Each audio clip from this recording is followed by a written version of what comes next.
And welcome once again to the decline of wrestling civilization here on LuchaCentral.com. The dancing gimmick of Eric Mutter with the Flames hat. How we doing, Cult Icon? I'm a little thirsty. My water bottle is low. I didn't refill it before the show, and you can have one of mine that I prepared. Yes, that's good. Good thing I can reach through the screen here and grab it. Look at that! Look at that! Technology at work, kids. Technology at work. It's the future. Barely working, but yes. And I am Joe Martel, your host for this day, with my Friday the 13th toque and my Deftone shirt. I'm loving this combo personally. I have a Lucha Brothers shirt, so we're in synergy right here. Well, clearly. I told you I was supposed to wear my Lucha Brothers shirt. I totally forgot about it until this moment because we had apparently Ray Phoenix had an image liked of our podcast. So thank you, Ray. Oh Phoenix. Yeah, thank you, Phoenix. Big fan of the show. Big fan of the show. Pentagon, not a fan of the show. That is why we support Phoenix and Phoenix alone of the two of them. I support Pentagon. Yeah. You suck up there. I'm not putting him over. I've liked Pentagon since Lucha Underground. That guy was the star of that show. I know we joke about how Prince Puma and Johnny Mundo were the big hits there, but the reason I kept tuning in was anything related to Pentagon. Oh yeah, he was great. We were before the show. We were just talking about the Puma Mundo reunion. That's on right. The pre-show. Pre-show of the Chamber, there was a four-way, and it was Prince Puma, Ricochet, and Morrison, who was known as Mundo at the time, and then Ali.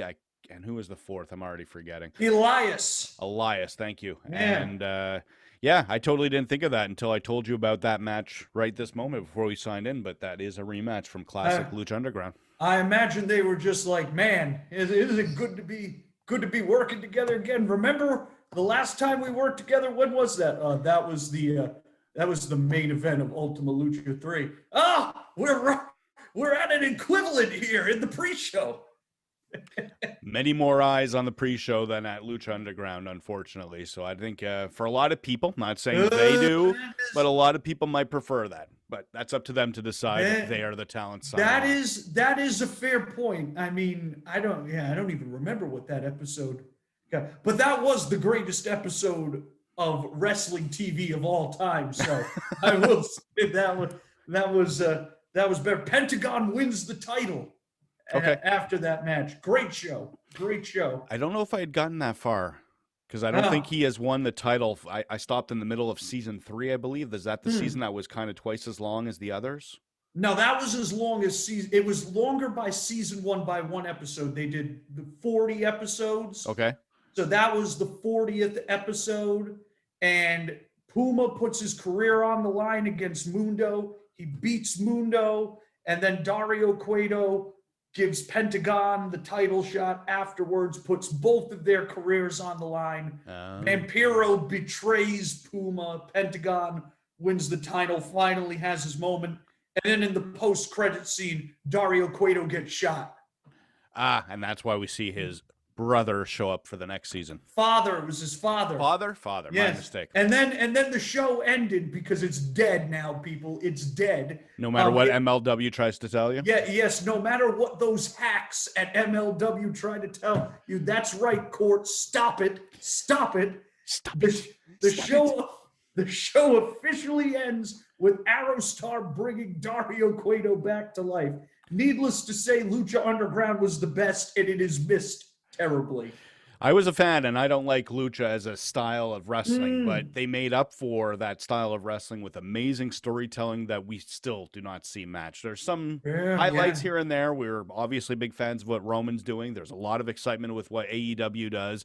Raw, never mind. But we do have some good wrestling out there. I actually want to highlight something about Impact when we get to that later on. Hey, I mean, all you need to know about Lucha Underground, look at WWE, look at AEW, look at all the people who used to work in Lucha Underground that are now in both places. Well, I don't know if that's so much of an argument, because you could say the same thing about ROH back in the day. How many of those people are now signed in somewhere else? Not that ROH was bad in that day. It's just showing that these smaller promotions are great feeding places. Unfortunately, I know it sounds callous. Well, yeah, Lucha Underground was not intended to be that, but Exactly. it was run by, let's call it as it is. It was run by morons. So there you go. It wasn't written by morons, but run. No. You did good, Joseph. You did good. I'll put you over. You and Roach, you guys did good. Since then, I'm not sure what's going on with the Joseph. There's been some controversy there, but controversy aside, he liked one of my tweets the other day. He's all right by me. I'll put him over. Big Blank Johnson is okay with me as well. Speaking of Big Blank Johnson, he used to write for WWE, and they had a big pay-per-view this weekend, and it became a much more monumental show than I think most people would have predicted.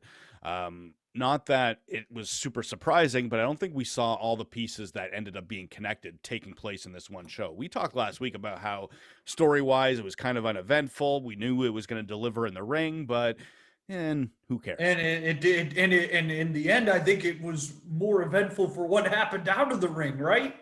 In a lot of ways, yeah, absolutely. So quickly, as I'm sure we all know, first off, Edge finally made his announcement. He beat Roman Reigns at the end of that match. I nearly died of shock hearing that one right there. Yeah, I don't think anyone was surprised Edge was going to challenge Roman. I think the moment was surprising, though, because I didn't expect the moment to take place at the end of that match. But it was very fitting, and it was very good for the highs.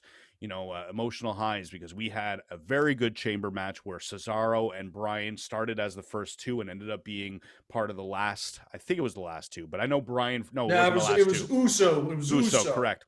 But still, Cesaro had a really good Iron Man type match through that, where he was surviving a lot, looking really good, and then was very well protected by how he was eliminated.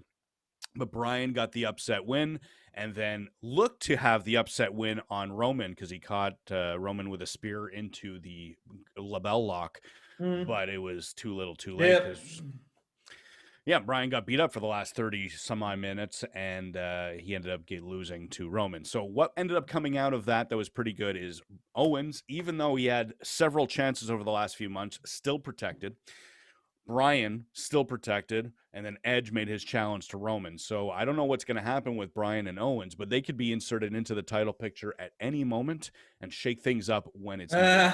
Kevin Owens has lost to Roman Reigns how many times? He is lost due to interference and countouts and a bunch of other stuff, and I know that doesn't mean much to fans who want clean finishes, but to a story-based fan, he's still just as credible and is looking pretty good going into the future. Yeah, I don't want to see that match again. I have no desire to see it. I would prefer I do with the Bryan one. I was a little disappointed. I get why they went short. That made perfect sense. Of course. Right there. He just went through that match. But it is a shame that we're not going to do that match, because I still think that's the best match of Roman Reigns' career, the one they had Fast Lane 6 years ago. Yeah, there Maybe you go. Maybe they'll do that at Fast Lane. I think that would be counterproductive, because we know what's going to happen. Yeah, I would hope not. They might do it as something like a non-title or a tag team match, and then Roman could take the fall to Bryan in some way. We don't know, but there's a lot of moving parts in both title pictures, as we're going to get into. And I think Edge is going to win this match, by the way. At WrestleMania? I'm going to call my shot right now. I think he's going to win. And I think that's a bad decision. I would agree it's a bad decision. I don't know if I'm seeing that, but that could be the hopeful fan in me. But mostly because I still feel what they're aiming for is Big E down the line is going to take off. That should be what that's what they should be aiming for. No doubt about that. But I don't think they're going to be able to resist on this one. I don't think they're going to be able to resist. Yeah, that's it. That's just that is the most predictable move here, is that Edge, they have this story.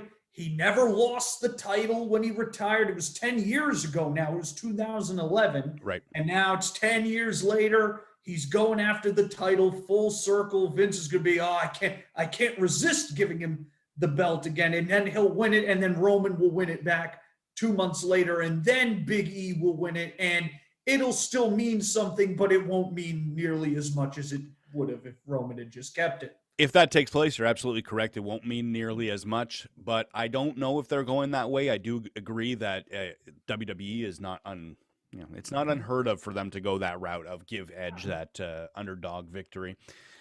That said, I don't feel that energy is coming from the match. I don't know if I'm misreading it, which we have adjusted several times that I misread a lot of things.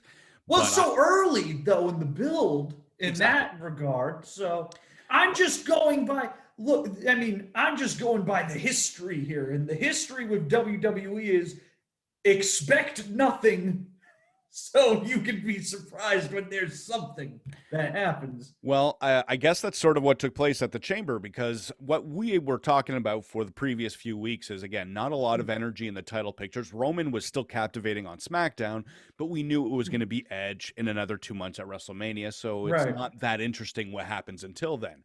But the way this Chamber match took place, as I mentioned, these people were protected. I am not saying I want another Owens-Reigns match, but if Edge does win the title, Owens as a challenger will make sense for the pay-per-view after WrestleMania or in the summer at some point before Roman Reigns gets it back, just as an example. So either way, well protected, still interesting. We have Seth Rollins, we have Cesaro. We basically have 6 names in that title picture in some way that I think 5 of them we wouldn't have pictured 3 months ago. So it was, in my opinion, they've done a really good job building that up. And surprisingly, they did the same thing on Raw. Now, I did not expect that, because I think anyone who saw Miz with the Money in the Bank, we knew transitional champion, not going to end up mattering. He's going to lose. It's just not going to be a factor. And then what ends up happening is he does cash in, but the way they incorporated Bobby Lashley to beat up Drew McIntyre and then have the confrontation on Raw that we saw on Monday night, it's not that Miz is suddenly credible. I'm not ever going to pretend that that's the story. But I think we all forgot about the other pieces of Damian Priest and Bad Bunny going after Miz and Morrison. So now we have even more possibilities in the main event picture on Raw than anyone would have expected 2 weeks ago. So I was really impressed with how the booking worked from the Chamber. The matches themselves, I think the SmackDown one was way better, which I think no one. Yeah, I think everybody thought the SmackDown Chamber was way better. So you sound very positive on this Raw stuff here. Yeah, I am a fan of the fact that right now we have Drew McIntyre, who can get a rematch at any point, most likely for WrestleMania.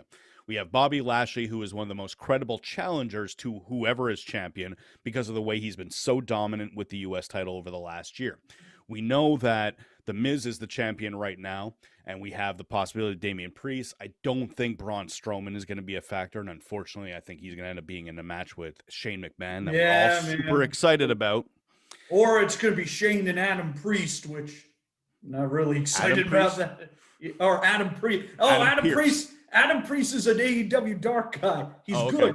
Adam Pearce. Yes, sorry, Adam. I forgot. We mess up names quite often here. We're not pros. You know, by the way, that Lacey Ryan, the woman whose name she is now in NXT. That's right. So we started last week. Yep. I was like, that's funny. Well, she changed her name because she was so offended you got her name wrong a couple of months ago.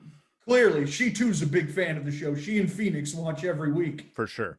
Yeah. Coming back to the Raw title picture, though, what I'm excited about is not that it's suddenly amazing. I am not saying it's super positive and I can't wait for whatever happens next, but it's just more interesting than it was. We were talking, again, Braun against Drew, meh. Drew against The Fiend, meh. Drew against Lashley had potential, but didn't feel like it would sell out WrestleMania or be like the headline of a show. Same thing about Drew against Sheamus. All very interesting concepts. I should say those two matches were interesting match possibilities, but there wasn't a lot of drama involved.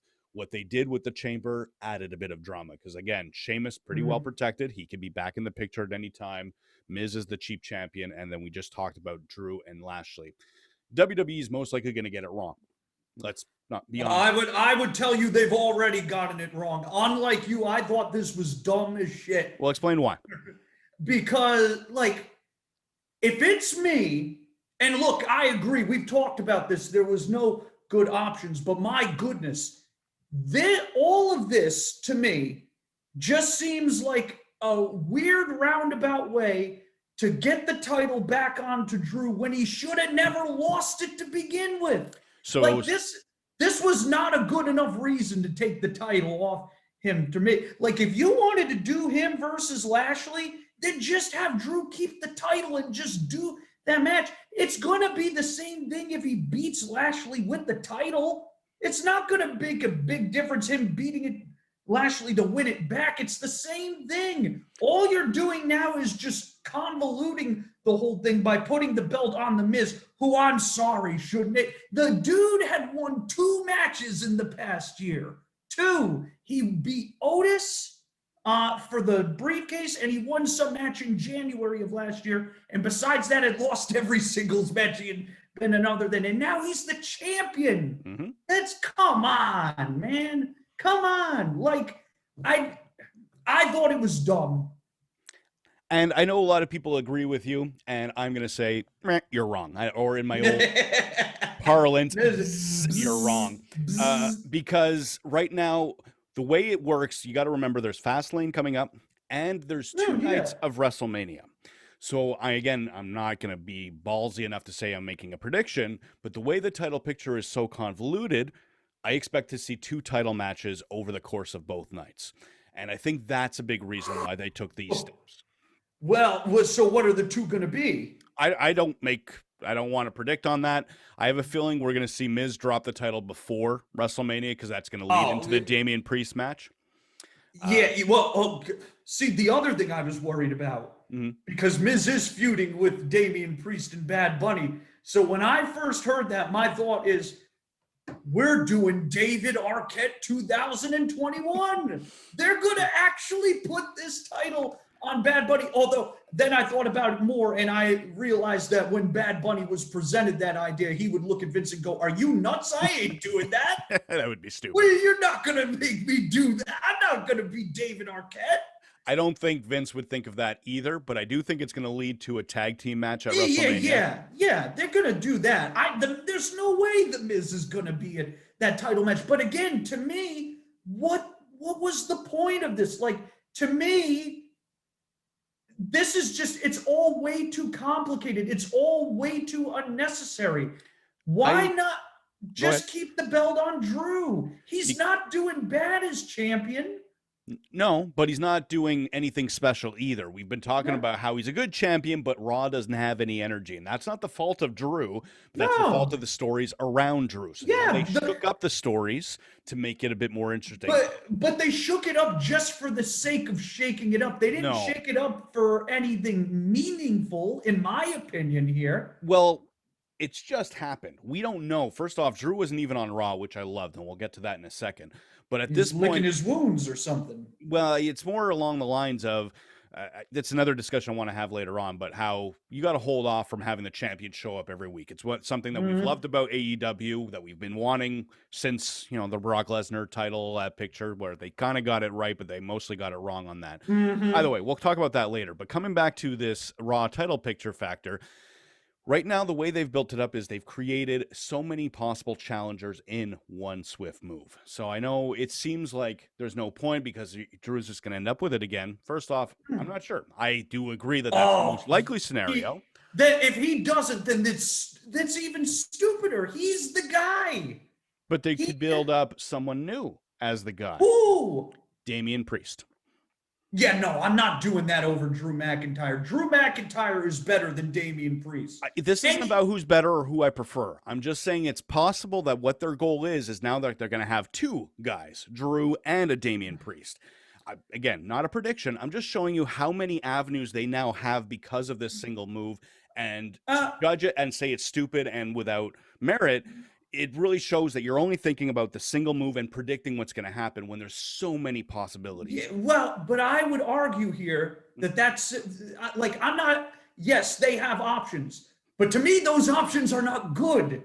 There's one option that is good, and it is Drew. Like, Drew is the guy. Like, they spent all that time and energy on him. He knocked it out of the park, despite the fact that the show was basically fallen apart around him the entire year. He deserved to keep this title and get a fair shake here. And to me, like, I don't know. It all feels unnecessary to me because I do believe he is going to win it back because, as we just talked about, Damian Priest he's not going away from Bad Bunny. No.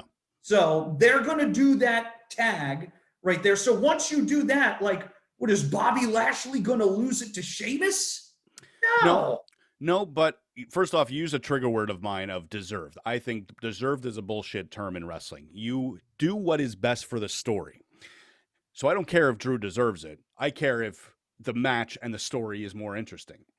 I think we got to stop giving what deserves any credibility because it doesn't matter in the end. Maybe that's a poor choice of words, but the best thing for the story here, in my opinion, is still, like, to me, you could have done all of this and you could have kept the title under, like, you could have done, because it's clearly Drew and Bobby Lashley, which, because he's the reason he lost the title. Mm-hmm. So that's who Drew's going to seek revenge on, unless Drew's going to win it back from The Miz, which would be, quite frankly, just as pointless as all the other. I'd agree there. That would be pointless. So, yeah.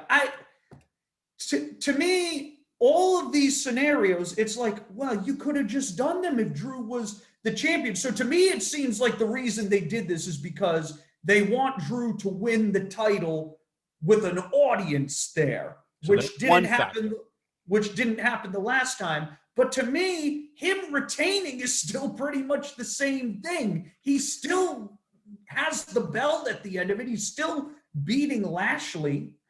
I think what we're missing in this equation is the fact that Lashley becoming the number one contender. Mm-hmm. Big factor out of that is the fact that right now, if Miz and Lashley happens on Monday as it's booked. Oh yeah, it will. Well, they've done some snaky moves that we don't know. We'll talk about NXT. We were expecting a match last week that ended up not happening. It's happening this week. That's true, yeah. So, and it's the road to WrestleMania. That's where they do a lot of these curveballs and left turns that we don't expect. So I'm not saying it won't happen. I think you're right that it will, though. Yeah, it'll have a screwy finish, and then they'll have the true match at Fast Lane. Something along those lines. And Lashley is going to walk away looking pristine when he gets that championship. It's not going to be a screwy win in the end because he needs to look dominant. Yeah, and I think. But he was going to look pristine anyway. They protected him all year long. They even protected him when he lost the title the other day. He didn't take the pin. He was the dominant guy in that match, and Riddle just happened to pin Morrison. Correct. So, he was going to be pristine either way. Right. But in this way, it gives them motivation to go after the title. It just involves everything, such as the Money in the Bank. We get the Miz involved. We still have Sheamus. I understand what you're saying, that they didn't need to do it this way, but the fact that they're doing it this way gives all these people credibility right at the same time.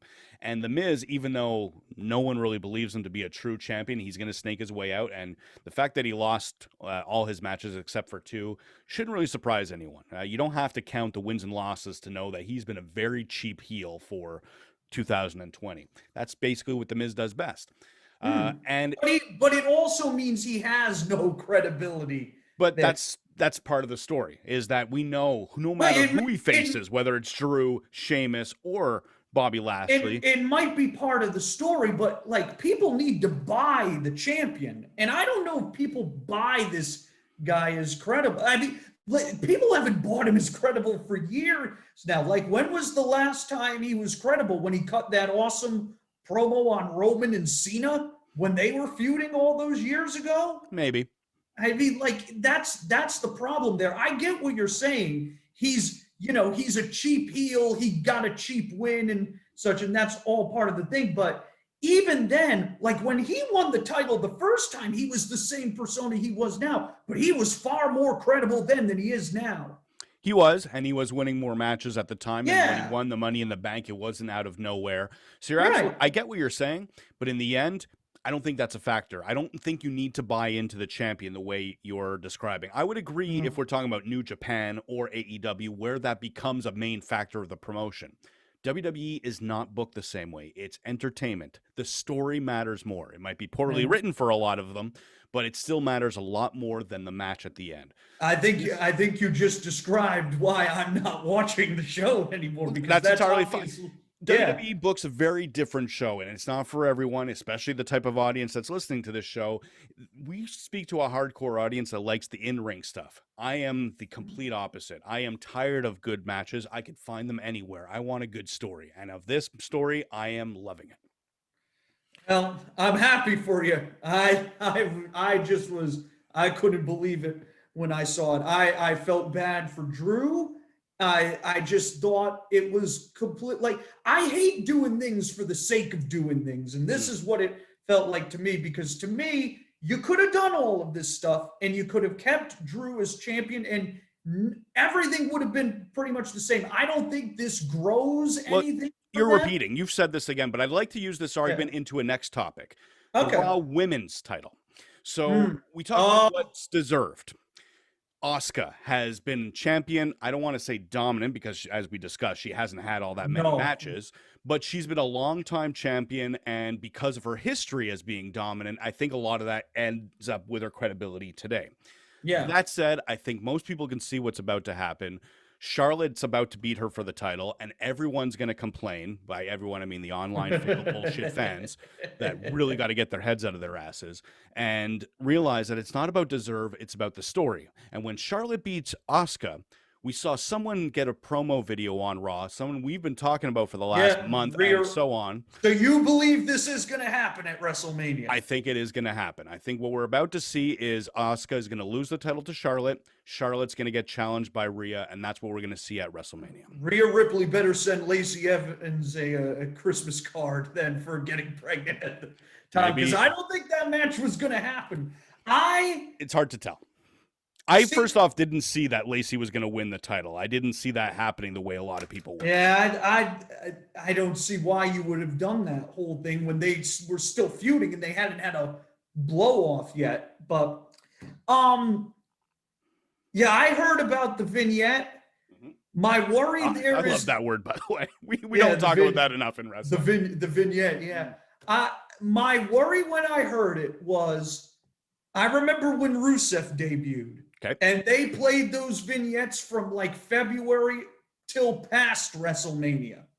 So I would not be shocked if they do this until past WrestleMania and then she returns. Although, again, I don't know what the direction can possibly be otherwise here. Like with Lacey now gone, and I mean, you know, and Asuka, although didn't Nia Jax pin Asuka this week? In the tag match, yes. I guess they could do that, although God help us all if they do that. But that's the obvious flaw. So basically, if you take a look at the title picture, forgetting Rhea debuting, let's say she does debut after WrestleMania, who is left is Asuka, obviously, Charlotte, maybe Shayna, depending on what happens with that tag team. In my opinion, other than Asuka against Charlotte in a rematch, I could see them going with that, but I don't think too many people are asking for it because they've done these rematches before and it just won't have the same atmosphere. I really don't want to see Charlotte involved in this unless she is putting Rhea Ripley over. Well, I think that's, first off, why is it because she doesn't deserve it? No, I don't think it has anything to do with deserve or not. I've seen this before. Right. Charlotte has, and like, this is just old news to me. And everything. Honestly, I think it would be nice for them to give Asuka something. She's held the title for over a year. She has not even defended this title apparently since November. Now, like, we hear all this talk about the AEW women's division and how people think Hikaru Shida's reign has been not so good, but Shida has at least defended the title several times in the last few months. Asuka has not done it once and has been a secondary person in all this stuff. But she's still on TV regularly. She's still winning most of her matches. She was a tag team champion for a majority of that time. She's not losing. This is her first real loss that people can really, Yeah, but she's also not really doing, like, we talked about this before the show, and you've made this point before. Sometimes it's better to not be seen and than it is to be seen and either losing or just doing nothing of significance. Yes, she's won matches, but she's clearly been the second banana to Charlotte. This has not been as good a reign as it could have been. No, but this isn't, again, where you're talking about what Asuka deserves. You're saying you wish she would have something build up to WrestleMania, and that, to me, says it's because she deserves it. I say, throw that out the window. I say it's because the title deserves it. You should be treating your titles better than that, in my opinion. The priority is always going to be the story. No matter the titles are part of the story, and you have to give credibility to the title for the story to matter. So in a way, they both have to work out. But in the end, if you look at all these pieces and take a look at what they're building towards WrestleMania, tell me if there's a better story than Rhea finally overcoming Charlotte. We don't disagree there. Okay. I'm just not convinced of that. Well, the only way to get to that is for Charlotte to win the title beforehand. So that's why I really see that. And obviously that's the direction they're going. The first off, they had that tag team championship match against Nia and Shayna. They lost. There was an Aaron kick where Charlotte kicked Asuka accidentally. And so is Charlotte turning heel? No, it didn't seem that way because they had a really interesting, I don't know, it was good and bad, but they had an interesting backstage segment where Charlotte was confronting Ric Flair about what he's been doing with Lacey. It was very emotional and it was ad-libbed. You could tell it wasn't scripted. Yeah. And it was to a negative, in my opinion, because they ended up repeating a lot of the same stuff, and you could tell that they were trying to struggle to get to whatever the next bullet point is. Yeah, this has happened with them before. Absolutely. And this is, again, where certain talents you should have bullet points and some should be scripted, or, and this is what I really wanted to say, pre-tape these stupid segments. You have no audience. Maybe it was pre-taped. If that was pre-taped, then, well, first off, I know no one's going to agree, but then they got to fire whoever said, yes, that's the take. This is the one we're going with. Because you can't fire Vince, man. That's why I'm saying it's not going to happen. But basically, the segment, the only thing that was necessary to do after the match is to show Charlotte all sweaty from having a match. Mm-hmm. You can fake that. You can make Charlotte not look her best, then do the makeup, do the pre-tape, then do the makeup, and then have her go out to do the match, and then just use that pre-tape and insert it after. There's no audience. You can pre-tape everything, and not only that, they're only working 1 day a week at this point. You can pre-tape that on Wednesday. So there's no excuse to have these bad segments. But the real content of this segment was about her confronting her father, and she didn't go heel. It was very emotional, and you actually felt bad for her for the first time in this entire story. Because Charlotte's very hard to make a babyface. She's not likable at all. But her natural reaction to that's always been her problem. She's a heel. She should be a heel. And unlike Roman, who should have been a heel a long time ago, you can at least see where Roman can be a good babyface. I don't think there's too many people saying Charlotte should be the star and the face and the next John Cena of the women's division. She just doesn't have that likability. She's not likable at all. No. But she is an amazing talent. I do think she deserves to be in the main event. But now you're going with the deserve thing right here. No, it's more, again, to the story. If Rhea's going to become the next star, Charlotte's the person who should be putting her over because of last year's WrestleMania. Well, yes, I do agree with that. Yeah. So for us to get there, that's what we need to do. And it's got to be done in a way that Asuka looks fine, because Rhea should end up taking on Asuka, 3 months from now, basically, as well as Shayna and, unfortunately, possibly Nia as well. Well, yeah, I mean, they're going to have to do that eventually, I suppose. Look, I would be perfectly fine if they were able to finagle their way into getting Rhea the belt. I don't want to hear anything about, what a great plan this all was, because I don't believe for 1 second that they planned this from last year. I think they had the plan in place, but more just like, this is what happens first, this is what happens last, and then they just messed around with everything. I don't buy it. This is the same thing with the Daniel Bryan thing from several years ago, where they're like, this is how we drew it up, and then Bryan had to come out later and was like, no, I was going to wrestle Sheamus on. that show, and the crowd. Wasn't there even artwork that was released showing Bryan against Sheamus at a WrestleMania background or something? I believe so. Yeah. If one day somebody's going to have to piece together all the podcasts that Bryan and Batista and all those people did that time, so you could see how much WWE had to be pulled kicking and screaming into that whole thing. And they created, I don't know if he was, a big main event star. But he's been such a reliable main event persona since then. Yeah. It did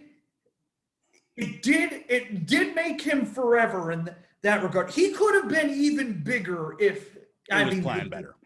If it had been planned better, if he hadn't had the injuries. Of course, if he hadn't had the injuries, what happened to John Cena would have happened to Bryan, and unlike Cena, Bryan would have been shuffled off to the side or Very something possible. like that. But yeah, no, that it did work out, but it was him and the fans. It was not Vince. No, Vince. but I think in this case, they saw that. I don't know if you've noticed what Mick Foley has been tweeting and putting on his Facebook account. Oh yeah. He's been saying the same thing we say every week. And I don't think that you and I and Mick Foley are the only three people on the planet who saw this happen. I gotta believe that someone backstage actually saw that. I have a feeling it's more along the lines of they had 3 ideas planned for Charlotte. Lacey had something involved. Now that Lacey's out, they went with this one and put it all together in this way. And either way, the story looks to be amazing. I'm very excited for the Raw women's title picture. Let's hope they do it. Let's not. I mean, I know you want to get excited here, and I don't want to throw water on you, but yeah, no, you do. But go ahead. No, I don't want to throw water on you, but you're the one with the Flames hat, by the way. That is true. We have been down this road before, and that's what I say with WWE. Set the expectations low so you can be pleasantly surprised if it goes your way. Absolutely. But at the same time, if I'm going to be excited for something, how often, I like WWE, but how often have you seen me excited for what's going on? Since we started doing the show, I haven't seen you excited at all. Exactly. I've got goosebumps talking about how excited. Oh my God. I'm not even kidding. I just can't. Vince, you better do it now, or the show we do when we find out it's not going to happen. One last WWE related thing I want to concentrate on is we've talked about the men's titles, the women's title on Raw. What's left is on SmackDown, and I think it's pretty obvious that now both Royal Rumble winners are going to challenge the SmackDown champions. Oh, yeah, that was obvious. Yeah. So it's more along the fact that, are you surprised that both brands, both brands, both Royal Rumble winners bought the champions from the same brand, and it happens to be the one that is on Fox? Does that at all shock you? Is that a discussion point at all? Not really. I mean, Edge versus Drew didn't really see the problem with this Drew thing, and I obviously have a lot of problems with this Drew thing, is that there really was no great option in any scenario you looked at, and that included Edge. Like, I wasn't interested in that at all either. So Roman and Edge is at least interesting in the fact that, Roman, a good story on SmackDown over the last couple of weeks. Roman is the hottest guy. He's been the best booked guy. Edge is a good promo. Him and Heyman will have good promos. There is a story there with Edge. I mean, so there's at least some interest there.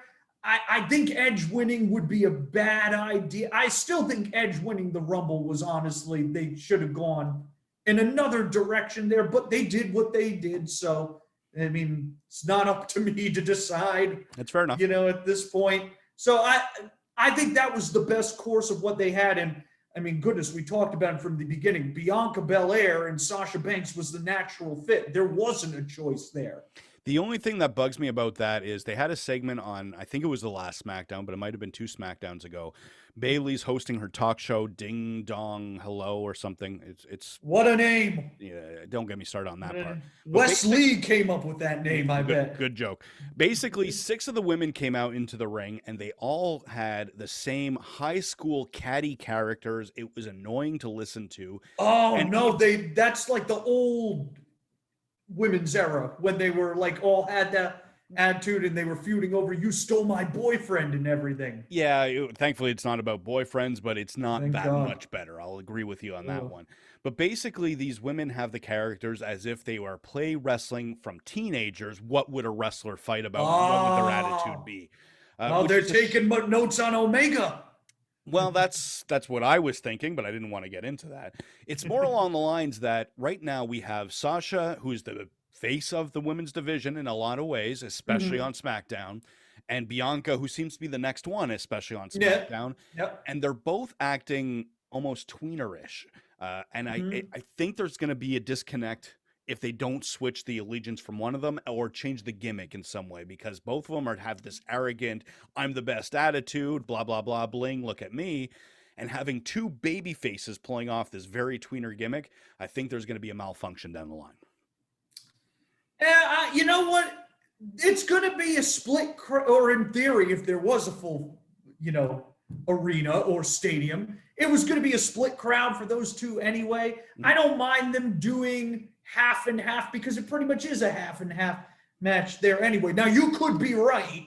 I mean, who knows where the booking will take us, and maybe that will, we've seen surefire hits before, especially with the women. We've talked before about how Ronda Rousey and Becky Lynch was, that's can't miss. And then by the time we got to WrestleMania, the build had just been completely neutered, and then the match wasn't very good. So and Charlotte was inserted for basically Charlotte's benefit. Yeah, pretty much. So like maybe that'll happen here too, but I don't know. I think it's on SmackDown, the safe area, as it were. So I think it'll be fine. And I don't know. Sasha is so good at everything she does. I think she can pull this off. I think Bianca can pull this off. I'm not worried about this one. Call me stupid here, but I'm not worried about this one. No, I don't think you're stupid at all. I'm not that worried either. I think it's more of a personal issue where it's just not going to work with me. But I think a lot of fans are going to be interested in it because they're both very good characters. I just think there's something that can be tweaked to make it even better. But that could be me. I just find the women in general. Yes, Kenny Omega gives me the same impression, but it's people not acting like wrestlers. They're actually, The Miz is a better example. They're people who are not wrestlers pretending to be wrestlers. That's what I find. Oh, yeah, that's been a big thing about The Miz for years. Exactly. Yeah. And I don't mind it when it's just a single guy who's being beat up by most people. As you mentioned, he's only won 2 matches over the last year. I think that's fine. But the entire women's division are acting like it's high school drama. And I think it really deflates. When the best, most adult story involves a pregnancy angle on Raw, and again, I don't mean that in a great way. It's just, at least that's an adult type storyline. It's still very cheap and lame and classless. I don't find it's all that impressive on SmackDown, unfortunately. But let's say they turn it around. I think the big point on that one I want to mention is after the Chamber, they had a documentary about, well, it wasn't a documentary. It was Stone Cold Steve Austin podcast. Yes, he talked with Sasha. Yeah. And I was reading a lot of reviews and people were saying, man, she's so good. It's amazing to hear her story. I was watching it. I had to turn it off because she's unlikable in that segment as well. The only time I felt like I was pulling for her is when they showed an NXT match and she was just giving commentary. She wasn't talking about how hard I worked and how I did this. And she didn't come off as braggadocious. It just came off as, wow, I'm finally affected. Emotionally, I could see that I accomplished something. It wasn't, of course I could do this. And I don't know, it was a bit different. The only thing I heard about that thing was that she talked about how she wanted to leave for a brief period of time, and people were trying to turn that into, oh, she just wanted to take time off. She never wanted to leave WWE. And it's like, pal, she wanted to leave WWE, and it's quite possible. She changed her mind. And fortunately for her, for a lot of people, that turns out to be the wrong decision. Fortunately for her, that turned out to be the right decision in the end. If that is what took place, I would agree. It's working out for her so far.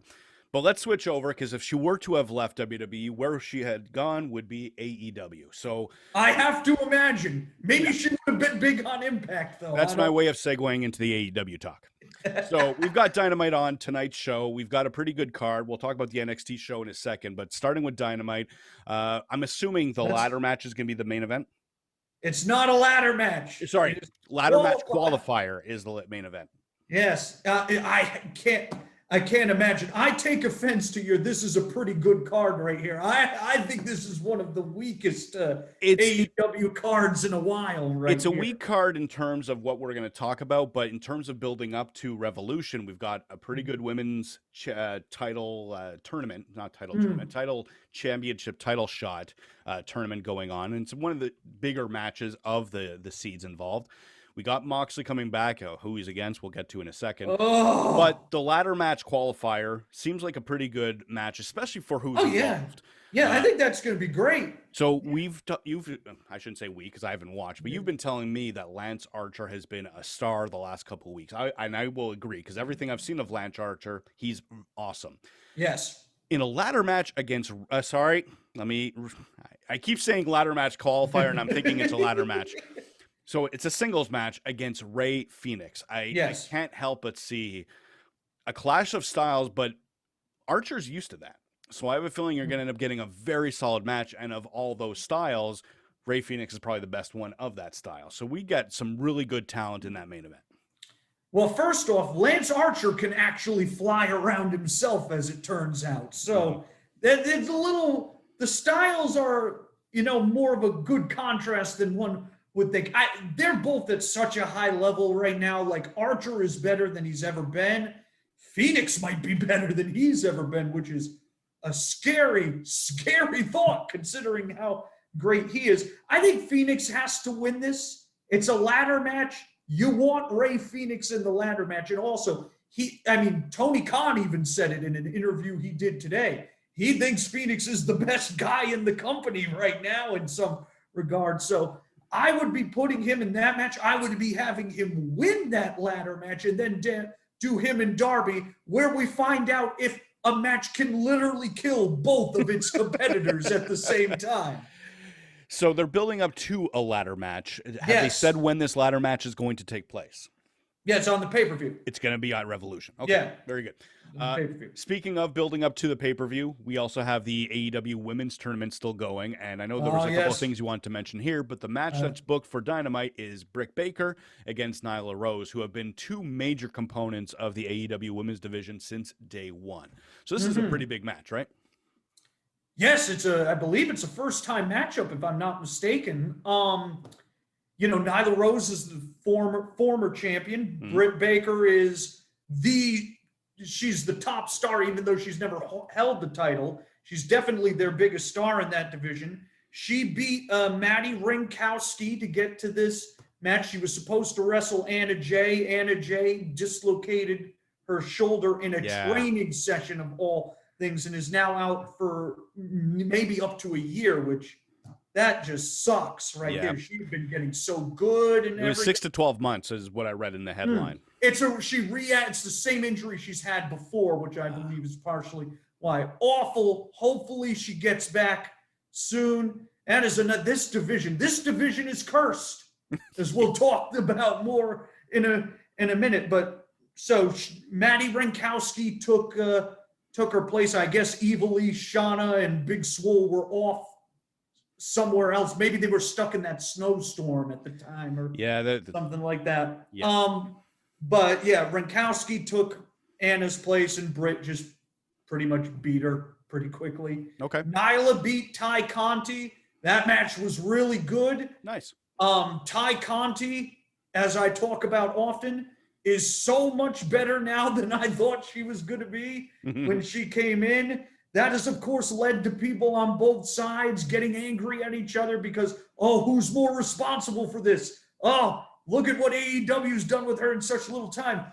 She wouldn't have been able to do this if she didn't have the foundation in NXT. My side is better. My side is better. Who gives a shit? She's great. Yeah. That's all I care about. We got to stop making this a battle between the brands. We get some good entertaining wrestling, especially because AEW's women's division has struggled. It hasn't been putrid, but it has struggled. And now we've got a lot of great talent. But so this has been the best week in the history of the division, right? Last week, they had the first round of the Japanese bracket. It was great. Emi Sakura and Veni, the other Asuka, had a awesome match. They come back this week. Sakura again has another awesome match with Yuka Sakazaki. And who won that one? Yuka Sakazaki won that one, which I was, hey, look at you right there. I was not as happy. I love Sakura, and she's been the best person in this tournament. I like Sakura as well, but Yuki Sakazaki, she really impressed me from day one. When I was really invested in AEW, those original Joshi highlight matches, she was the star for me. Yeah, so I'm excited. She's a great babyface.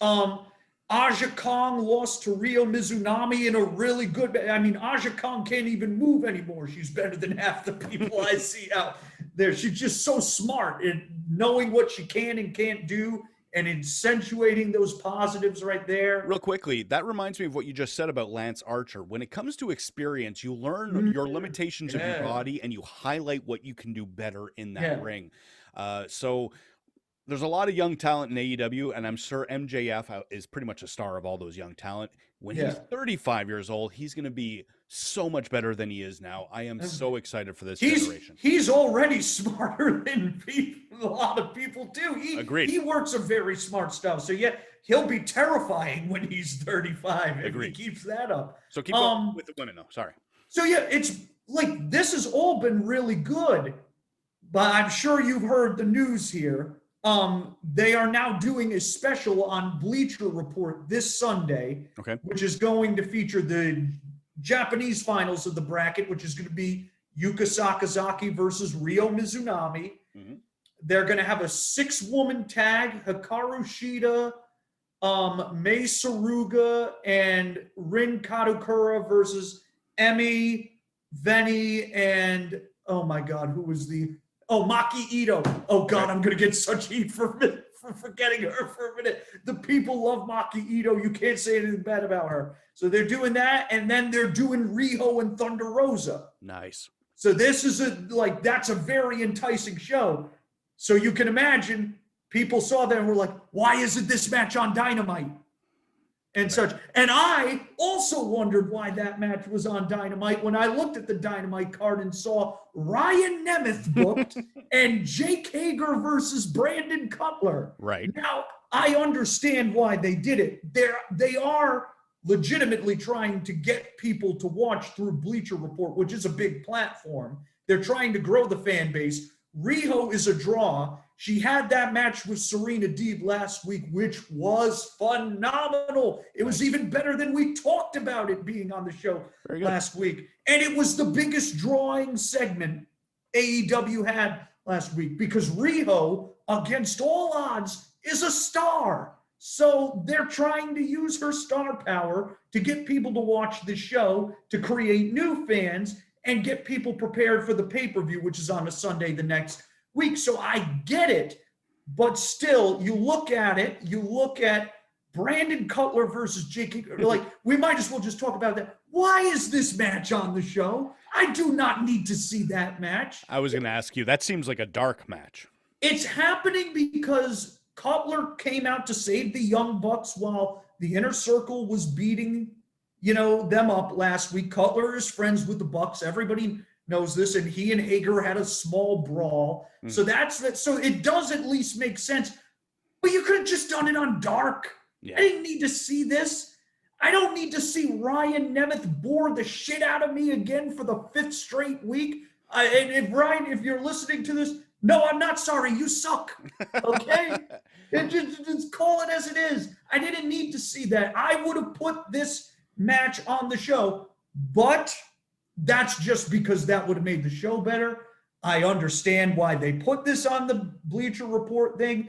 I certainly would have put this over those other 2 matches I just talked about. Of course. The Bleacher Report thing. So it's just it's a personal preference. But yeah, I was really hot about that. And if I was really hot about that, you can imagine how some other people were. Definitely. Well, as an outsider looking in on this one, I don't have an answer for you either, because when I try to compare to the squash matches of 80s WWF superstars, you'd still have Hogan doing a promo and talk about how he's going to beat, Macho Man at WrestleMania, but I was talking SummerSlam in this case. But you would still have a lot of these squash matches on the show to build up newer talent in the mid card. Jake Hager is not new. He might be mid card, No. but there's really no reason to give him a squash win on Dynamite Mhm. because he doesn't seem to, from again outsider point of view, he doesn't seem to be involved in any very important matches. No. You know, it'd be the Moxley one. Not that I agree with it, but I can understand it because he's moving on to obviously bigger and better things Oh, yeah, down the he's line. certainly bigger. Yeah, exactly. So to me, I get why they do that. And same thing for the third match. I know you're high on the Varsity Blondes, but to me, it seems like they're a jobber team for now. I have no, like the Isaiah Cassidy and Hangman match and the Varsity Blondes versus Cage and Ricky Starks. I don't have a problem with those matches. Okay. They will be competitive. Pillman and Garrison are a good team. Cage and Ricky Starks are great. That will be a good match. I think Hangman versus Isaiah Cassidy has a chance to be really good. Mm-hmm. Really good. I don't have any problem with those. They're not marquee matches, but they're solid undercard matches for this Dynamite. Other two. The other two, just like when you look at those two and then you look at Rio and Thunder Rosa, and I'm looking at this from a quality standpoint and from a what's going to draw me the most viewers standpoint. I think you would lose to Moxley in that case. Well, maybe in that regard, but there's no way Jake Hager and Brandon Cutler is going to outdraw Agreed. You know, Rio and Thunder Rosa. And plus, if you want Moxley on the show, just have him cut a promo. I don't need to see him do what Pac did to Ryan Nemeth a few weeks ago. 100%. See it. Yep. I'm like, I just thought that was that didn't work for me. I do get why they are going the way they are.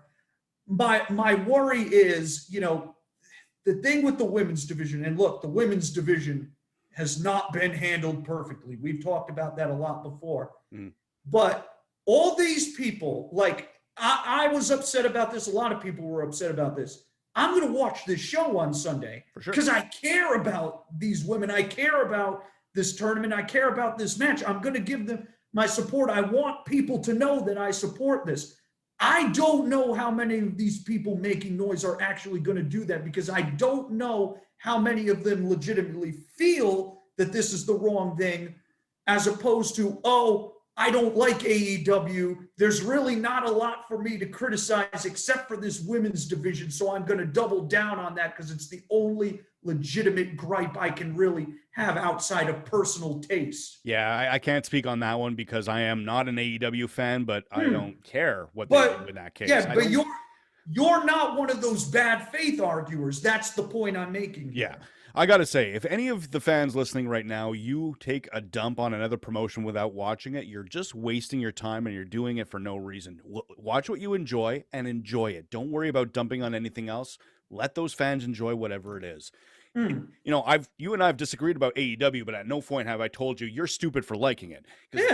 That's really never going to be. And I've never told you you're stupid for liking WWE or NXT or any of that. You've told me I'm stupid for getting my hopes up for something, but you haven't been telling me I'm stupid for enjoying it. It's a little different. It is a little different. That's fair. A little different. So tying in with AEW, I just want to mention quickly what they've been doing on Impact. Now, I haven't finished last week's show where Finn Juice made their debut. I started it. I think I'm 2 or 3 matches into it.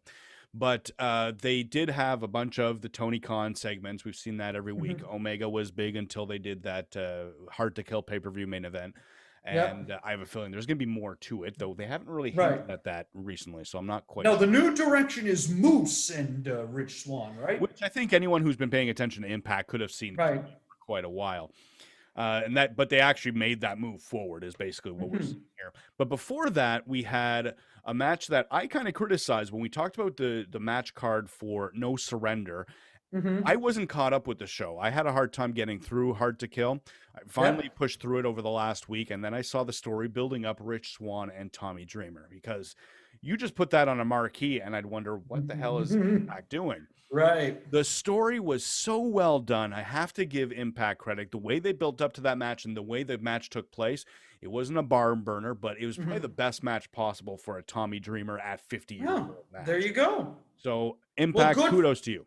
Good for them on that one. Good for them. I mean, it was a nice birthday present to to Tommy, who I still can't believe is still around all these years later. But. And then I know he has a match on the Impact that I missed against Moose, and I'm quite sure Moose wins, but I haven't watched it yet. Not that you're going to spoil it. And I'm sure there's something going on Impact last night that we will catch up with. There's just so much wrestling. I can't stay up to date with everything. You heard about the Sammy Guevara stuff, right? I don't really have an opinion on that because it's all reports, and you know how I feel about rumors and reports. I don't know if give credibility. There was like 15 different reports about this. All contradicting each other. Where like he wanted to hold the X Division title and never lose it, or which doesn't even fit him. He loses all the time in AEW, and now suddenly he's going to be like, that doesn't work for me, brother, in front of Scott D'Amore and Don Callis. Come on now. It seems a little bizarre, especially for the way the angle's going. That doesn't make sense to me. Yeah, no, none of that. My gut feeling is they wanted to use him. They were like, okay, he went to the taping. They told him what he wanted to do, and he was like, I don't really want to do this. And that was pretty much it. And he just went home. And somebody from Impact is just upset that he didn't want to do whatever the idea was and is trying to make him look bad. Making him look bad, I don't want to give any credibility to that because that's a terrible idea. But I can understand why Impact is upset. And this goes back to why I think there's a little, a lot of trouble brewing with this Forbidden Door garbage. The Forbidden Door. Yeah, that's I have had enough of hearing that. But basically, when you start having so many minds and creative people, and they all want their show to come out looking better at the end of it, it's going to be hard to have these mix-ups. I think it worked well with Private Party coming to Impact and challenging. And they lost because they haven't really been built up great in AEW. They're credible. They're in the mix. But they're not the top of the tag team division. No. So it was pretty good for them to get a title shot in Impact, lose in a very protected way, and then Impact still keeps their champions looking good, as well as obviously showing up on AEW once in a while as well. Right. I don't know. Like, hold on. I've got to try and get my thoughts. Yeah, my thoughts. I mean, here's the thing about this, because Impact was like, oh, we were so unhappy. We were going to end our partnership with AEW and such. I got news for you, Impact. If you had done that, Tony Khan would have taken a deep yawn and gone back to the rest of his day. Yeah. AEW needs Impact the same way AEW needs you and me on their show, okay? They don't need us at all. They don't need Impact at all. This is a courtesy to Impact. So that's the other reason I don't buy this thing at all, because Impact knows they need AEW more than AEW needs them. Yeah. This isn't like New Japan, where New Japan doesn't need AEW. Impact does need AEW. Impact needs New Japan. You know? Yeah. So to me, that's where the story all fell apart right there. I think there's a lot of errors going on with this Forbidden Door stuff too as well, because we got all excited. We talked about all the possibilities when that all happened. And it's been basically trickling through Private Party and Matt Hardy on Impact. Gallows and Anderson on AEW, Kenta on AEW. I think that's probably for the best, because you don't want to do too much of it.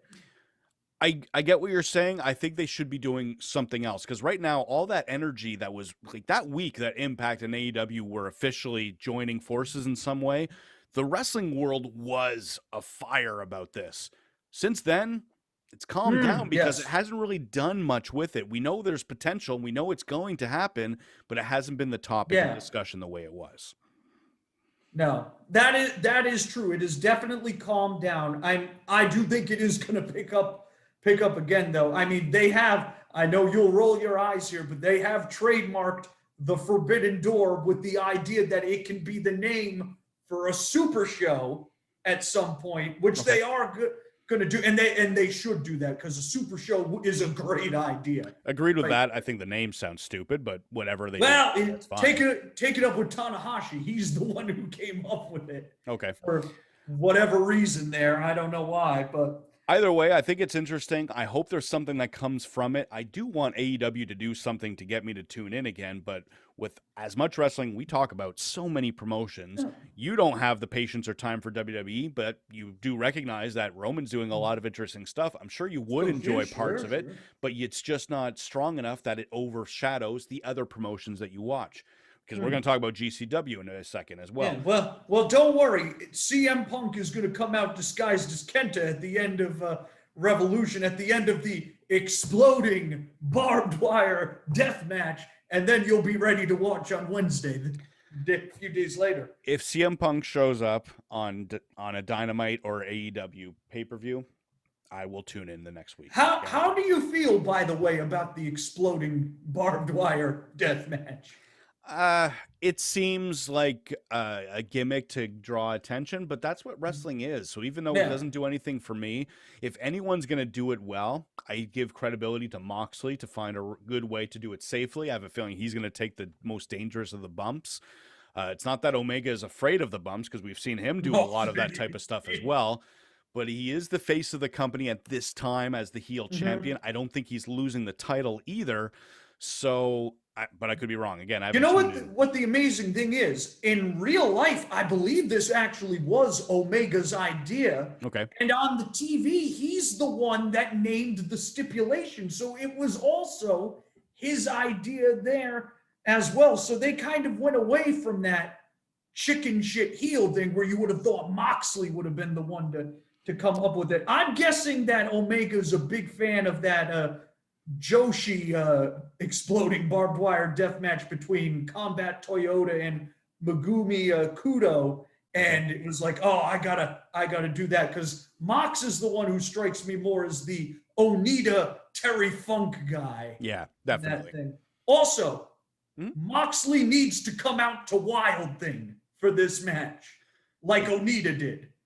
Okay, like the Charlie Sheen version from Major League. The X version, yes. Okay, gotcha. Yes. Or actually, I wish I had it on. I can't grab it, but I have a Sam Kinison record where he did Wild Thing on the record, I think. What? That's probably funnier. No, he does it straight. It's not funny. Wow. Yeah, I think it was just his theme song that he wanted to come out to his shows too in the 80s and when he was on Howard Stern back in the day. It's great theme. Great theme. It's a good song. Though I would say his John Moxley's entrance to Nirvana's Aneurysm, that would get my vote. Well, you know what he came out to at Bloodsport? Here, we'll segue into GCW and Bloodsport. Right on. Moxley came out to Violet by Hole. Nice. Yes. John Moxley is like you and I. He misses the 90s greatly. Yeah. I thank you for that one. I'm gonna have to break out the whole. That's the best whole song ever, in my opinion. Yes. I'm not gonna say one way or the other, because I used to love the song Jennifer's Body. That was my favorite, but I don't know if it holds up over time. Either way, we don't want to get too sidetracked. GCW, they had Bloodsport 5. Super impressive the way that they set it up. You know, you talked about it before we signed in, that it looked like what Raw Underground should have been, where it actually looked like an underground fight club. Yep. Beautiful. And just a quick rundown of the top 5 matches that mattered. Royce Isaacs, he beat Alex I think it's pronounced Coughlin. Do you know how to? Yeah, I believe they're both New Japan U.S. guys. I know Royce Isaacs from NWA Power. Oh yeah, he's probably from that. Coughlin, I believe, is the New Japan guy. Yeah. We were both excited for Rocky Romero, and he beat Simon Grimm, and Simon. Yeah, Simon is very good in this setting. Yeah, absolutely. Someone we're both big fans of in that GCW. Chris Dickinson, he beat J.R. Kratos. Yep. And then someone else that we were excited with, and ties into AEW because he did show up, I think in the middle of last year, but let's go to Jeff 2019. Cobb. Yeah, Jeff Cobb, he showed up and he beat MLW's Tom Lawler by submission, by the way. Wow. Yeah, I would not be surprised given the New Japan stuff with AEW now if Jeff Cobb is back before long. Could definitely happen. Yeah. But the main event, John Moxley, he beat Davey Boy Smith Jr., Harry Smith. And then they announced what they're going to do for Bloodsport 6, which... the only thing in wrestling cursed more than the AEW women's division, Jon Moxley versus Josh Barnett. Yeah. That's a huge match for the GCW crowd because as someone who loves UFC, Josh Barnett, he's super awesome. And the fact that he's into wrestling only makes me like him even more. Right. So the fact that he's getting involved in this is very interesting. I can't wait to hear about that one. But I just hope they can do it. I'm sure they can. They'll find a way. They know how to work.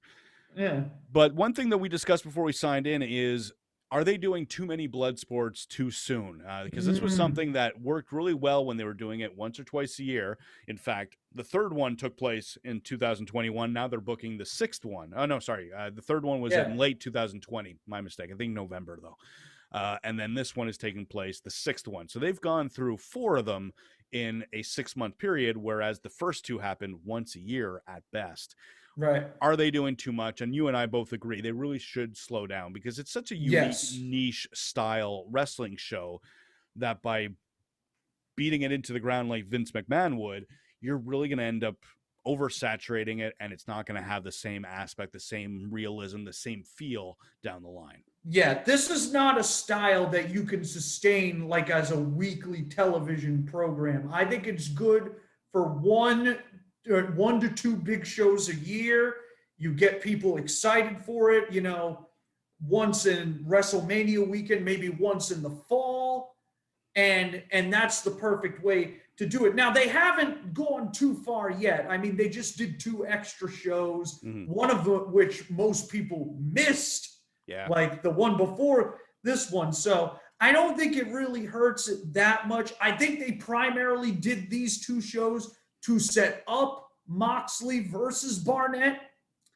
So I don't think it's a big deal now, but eventually the more you do this, the less special it's going to feel, and the less interested people like you and I are going to be in these events. But I think that's more a problem for the future.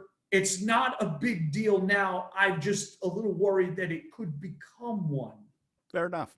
Yeah, and I agree. It's very unique. So anyone who hasn't tuned into a blood sport, give it a shot. The atmosphere of this one was very interesting. It was very unique from the previous ones that I had seen. So give it a watch. And then WrestleMania weekend is when it's going to take place.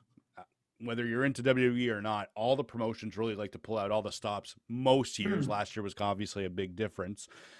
This year, not everyone's going to be able to do it, but GCW is throwing out quite a bit. It does seem like, the COVID numbers continue to decrease here. The vaccine is being rolled out effectively now that we have someone who has a shred of knowing what he's doing in the position. The Super Bowl, I haven't heard anything bad about that. Yep. The Daytona 500 was in Florida. I haven't heard anything bad about that, although that was much more recent and such. And WrestleMania is going to happen, obviously. Yeah, and WrestleMania is going to happen. I think I feel better about the shows outdoors than I do the indoor shows at this point. Definitely. So, and GCW is going to be outdoors, yes. Exactly. They tend to do a lot of outdoor shows even before the pandemic shut things down. Yes. So last thing I want to mention before we get ready to sign off, obviously there's 2 shows on Wednesday nights. I don't want to say forgot, but we kind of tied into GCW. But NXT is putting on a show, and something that we've commented on several times is that they don't book their shows well in advance. They actually gave us a match technically 2 weeks in advance. Because which was not intended to be 2 weeks. Exactly. That's the weirdo part. So we were expecting Karrion Kross against Santos Escobar last week. No one's really sure why, but it ended up not happening. And the way they did it, Escobar just showed up on a phone promo saying, yeah, I'm going home. And then he went home. So Regal made it a match for this week, and now it's become a no DQ match. So that'll be interesting. That's the one match that's been booked in advance. Over the last 24 hours, though, we found out that they're also going to have Johnny Gargano against Dexter Lumis. Okay. Which, as a Lumis fan, I'm interested, but more for story again. In the ring, I know he's very middle of the road, bland. Gargano, I can do that. Yeah. But I am excited for the next one. Casey Catanzaro against Xia Li. Now, all the Casey jokes out of the way about the masks. The Xia Li push has been very interesting. I'm loving this atmosphere of the spiritualism of everything else. I am loving where this is going. I'm very interested in that. Okay. And then we also have some tag teams. Now that the tournaments are over, they're just having a random tag team match. But Killian Dane is taking on, with Drake Maverick, I don't want to forget him, taking on the Grizzled Young Veterans. I'm hoping the Grizzled Young Veterans get the win because they looked really good in that tournament, and I don't want them to be out of the picture. But I also like Drake Maverick and Killian Dane, so that's going to be a tough one. The other thing that's been mentioned was from a few days ago, Adam Cole is apparently going to have an explanation for his actions. So all the people who love Adam Cole that are wrong, you will have a segment. He's going to come out there and say, I did it because for the Rock. I did it because I'm joining Kenny, Carl, and Doc in about 5 months. I'm blowing this joint and I had to take care of some business first. These opinions are shared by Cult Icon and Cult Icon only. The following announcement has been paid for by the Cult World Order. The big thing about last week's show was that whole business with Kyle O'Reilly, who I guess is now going to be off for a while. There was that he got the brain buster on the steel steps, which you and I even looked into that one, and I think we both agree. His head was nowhere near touching those steps. Got to give Cole credit. He protected Kyle really well. Oh, yeah. No, I mean, I have no love for Adam Cole at all. But he's not dangerous. No. He's not Nia Jax. No holes on him. But that happens it's like an hour after the show, and then all of a sudden, Kyle O'Reilly had a seizure. Yeah. It's just like, oh man, I hope he's all right. And then you come to find out that they just do a normal stretcher spot, which I do have to say, why did you do a stretcher spot if you were just going to make it an online thing? Why not just do that to end the show right there? Did they run out of time? No, well, I guess so, because I think we discussed this. They did do an overrun. I think it was about 3 or 4 minutes, not all that long. I'm not sure. I really don't know. I mean, but it's not their fault that rumor spread or anything like that. I'm just talking about from the storyline perspective. You want to show that on TV because, as we've seen, people don't really pay attention to NXT's online stuff. Otherwise, Edge would have drawn 1 million viewers a few weeks ago when he appeared. No, he wouldn't have done that, but he would have done more than he did, is what I mean. Fair. So, but yeah, they do a stretcher angle, and some dumbass fan who I hope they don't allow back in there just due to his idiocy is he's on a stretcher. He's having a seizure.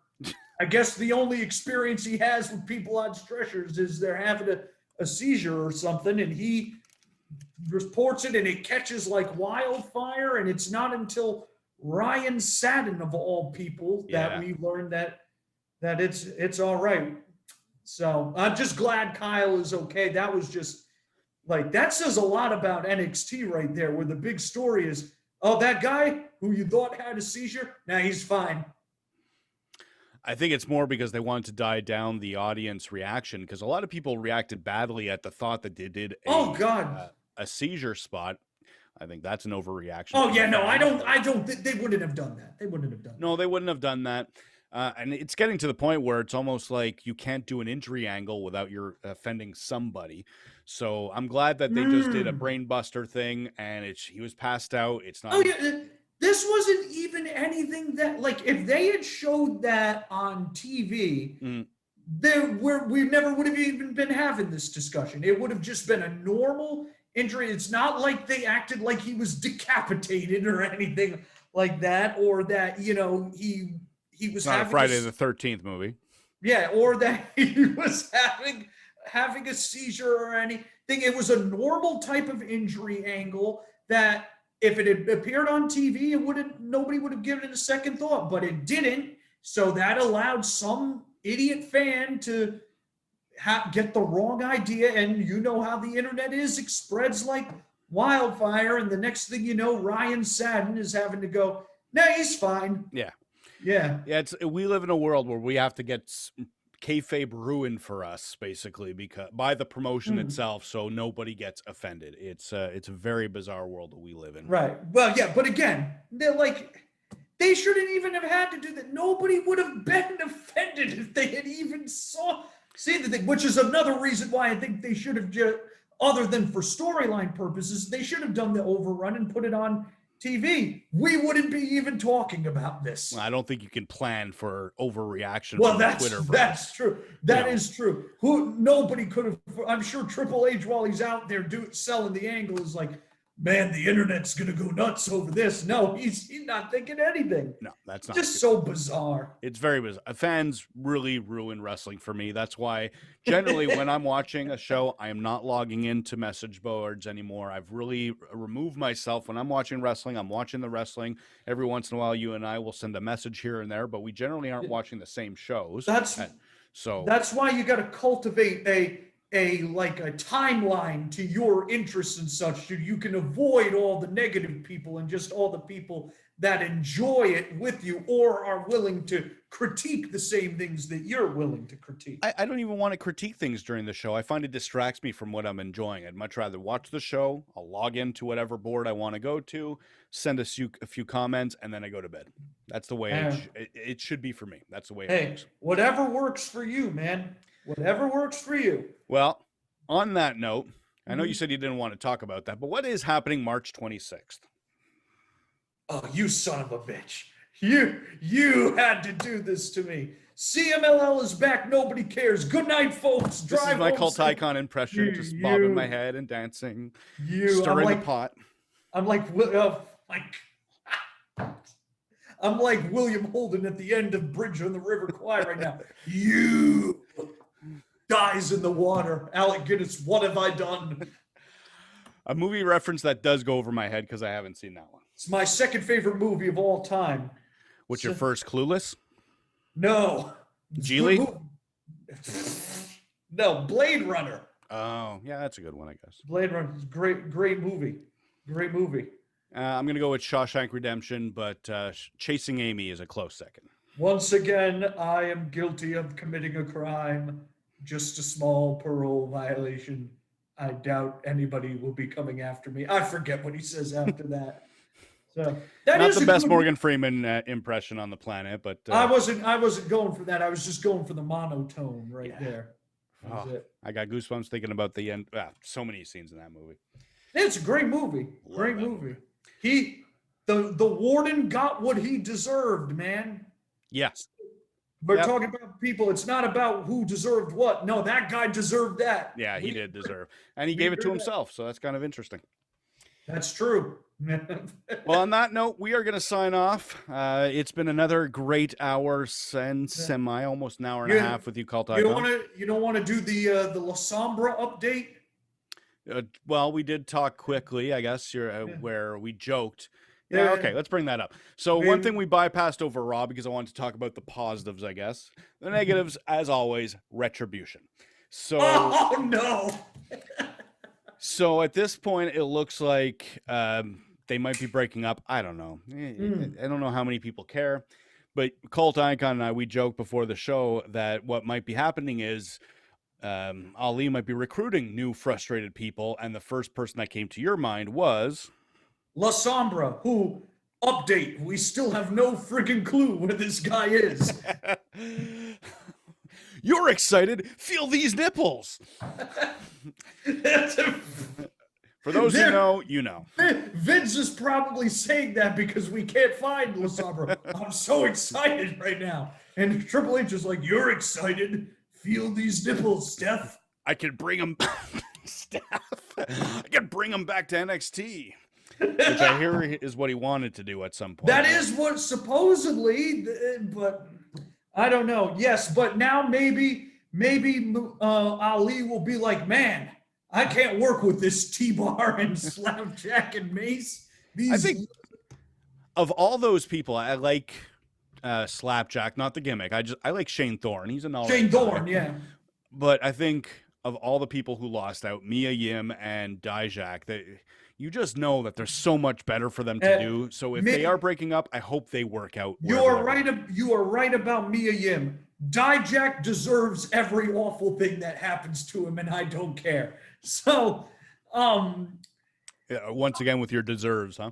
Yeah, well, hey, just like the Warden, this one is called for right here. Yeah, if you say, I think he's a great talent. I'm hoping he gets some good booking. He's a good athlete. He's a nice Marco Corleone, Mark Jindrak, clone. Mm. Okay. Yeah, nice clone there. Marco, you're cool. Put you over there. Cool. You can come back. That's what Ali should do. Jindrak is what? He's 44. He's still young. Bring him back.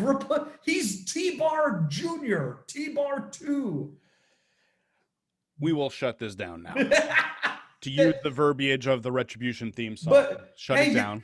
You know too, Jindrak and Sombra were in a stable together in CML, Los Ingobernables. So that would work. Yeah, you bring Ali, he should bring Sombra in. He should bring Jindrak in. He should bring Humberto Carrillo in, because they need everybody needs the low guy on the stable there, and then Mojo. Let's bring. Everybody needs the crazy mirror guy too. I've grown tired of this conversation. You brought it up. This is what you get. All right, this is what I deserve, huh? Yes. All right. Yes. This is the deserve show right Fair here. enough. Well, we deserve to go to bed soon because as much as we talk about it being Wednesday morning, it's actually Tuesday night for us. And we are going to go to bed and wish you all a great rest of your day. Enjoy your Wednesday wrestling. We have MLW is apparently going to Underground again. I guess they have to do some more tapings. NXT's got a show. I'm excited for it, but it's a show. Nothing's really planned that's of interest. And AEW's got a show. I'm excited for it, and it's a show. It's a show with some exciting matches and some. And Ryan Nemeth. Yeah. May this be the end. It won't be. He's in a stable with Peter Avalon and Cesar Bonani now. It's the 3MB of AEW Dark. Well, hey, look, AEW was like, man, Retribution may be the worst stable of all time. We got to top that one. How can we do that? Oh, I know. Sorry, Peter. I like you, but... Not a good idea. Not a good idea. Well, take a good rest of your day, Cult. Enjoy your Wednesday, wrestling fans. Enjoy your wrestling tonight, and we'll see you next week. Peace out. See ya. Where's your bye, everyone? Bye, everyone. Oh, God, you made me do it.